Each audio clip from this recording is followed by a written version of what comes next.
Good morning. Good morning mga ka-people. Lingon ka.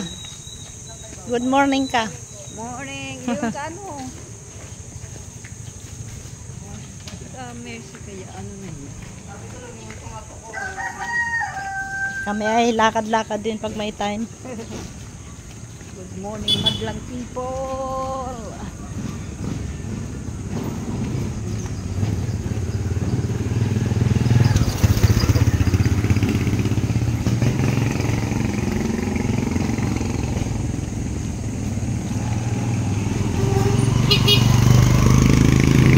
Kahapon naglakad ako.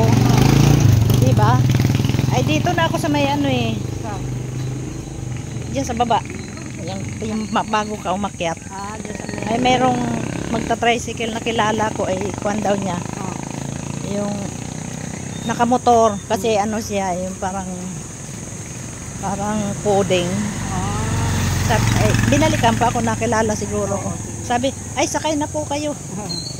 Ay sabi ko, ay siya sige.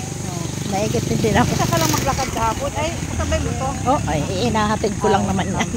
Pauwi nga pala mo. Pandesal na naman.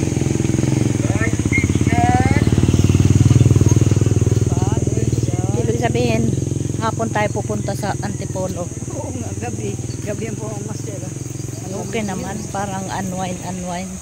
Ikaw, may alaga ka ba? May alaga ka ba sa gabi? Aba, ang galing mo naman magtahuan eh. Oo, doon nga. Naka-tricycle. Sa San Marcelin. May kanya-kanyang tukan lugar yan eh, magtataho. Lakad-lakad na kami ngayon. Wala na hanggang linggo na lang trabaho ng anak ko. Wala na siyang trabaho. Stop ng trabaho nila. Ano ba trabaho? Sa Brilliant Builders nga, wala nang budget si ang may-ari. Kahit 3 Ay, months. gano'n naman eh. 3 months daw silang pahinga, walang trabaho. Marami namang makapasukan. Mag-apply ka na lang sa labas. Kasi kumpanya yung Brilliant. Ay, kung wala naman, mahirap naman Pero yan. pagka hindi daw sila, wala pa raw silang project after 3 months, babayaran raw sila.